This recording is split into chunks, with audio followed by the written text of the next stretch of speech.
তার সাথে আমাকে উনি চাইছেন। 2018 সালে নিরাপদ সড়কের আন্দোলনে গুজব ছড়ানোর অভিযোগে গ্রেফতার হন অভিনেত্রী কাজী নওশাবা আহমেদ। গ্রেফতারের পর 4 দিনের রিমান্ডে নেওয়া হয় তাকে। সেখান থেকে কারাগারে প্রেরণ করা হয় এই অভিনেত্রীকে। তবে 2018 সালের 21 আগস্ট সিএমএম আদালতে জামিনে মুক্তি পান নওশাবা। এরপর এক প্রকার পর্দার আড়ালে চলে যান এই অভিনেত্রী। কোথায় ছিলেন, কিভাবে কেটেছে এই সময়গুলো, গ্রেপ্তারের আগে পরে কি হয়েছে সেসব নিয়েই সম্প্রতি এক সাক্ষাৎকারে মুখ খুলেছেন নওশাবা। অভিনেত্রী জানিয়েছেন গ্রেপ্তারের পর কতটা দুর্বিষহ সময় পার করতে হয়েছে তার জীবনে। গত 6 বছরে 20 বার বাসা বদলেছেন অভিনেত্রী।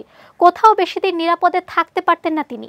নওশাবাকে আয়না ঘরে রাখা হয়েছিল কিনা জানতে চাইলে নওশাবা বলেন, আয়নাঘর কিনা সেটা বলতে পারবো না, তবে কালো কাপড় দিয়ে আমার চোখটা বাঁধা ছিল। এভাবে 21 দিন বিভিন্ন সময় আমাকে বিভিন্ন জায়গায় নিয়ে যাওয়া হয়। নওশাবা তার গ্রেপ্তার ও রিমান্ড নিয়ে জানান, 2018 সালে নিরাপদ সড়কের দাবির আন্দোলনে শিক্ষার্থীদের সঙ্গে ছিলেন তিনি। ঘটনার দিন অর্থাৎ 4 আগস্ট বিকেলে ধানমন্ডিতে শিক্ষার্থীদের সঙ্গে দুর্বৃত্তদের ধাওয়া পাল্টা ধাওয়ার ঘটনায় ফেসবুক লাইভে অভিনেত্রী বলেছিলেন সবাইকে ছাত্রদের পাশে দাঁড়াতে। অভিনেত্রীর ভাষ্য, এসব কথা বলার কারণে আমি রাজাকার কিভাবে হলাম, এখানে মুক্তিযুদ্ধের চেতনাকে কোথায় আমি নিচে নামিয়েছি। তবে হ্যাঁ, লাইভে 2-1টা ভুল বাক্য থাকতে পারে, তাই বলে কয়েক দফা রিমান্ড। আমি বুঝেই উঠতে পারিনি আমাকে রাষ্ট্রদ্রোহী, গাদ্দার বা গুজবের রানী কেন বলা হচ্ছিল। তখনই বুঝে গেছি এদেশের সত্য বলার পরিস্থিতি নেই।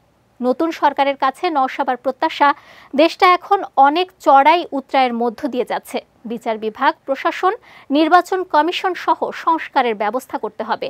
এছাড়া আমাদের মৌলিক অধিকার নিশ্চিত করতে হবে। সবকিছু যেন মধ্যবিত্তের সাধ্যের মধ্যে থাকে, এমনটাই প্রত্যাশা এ অভিনেত্রীর।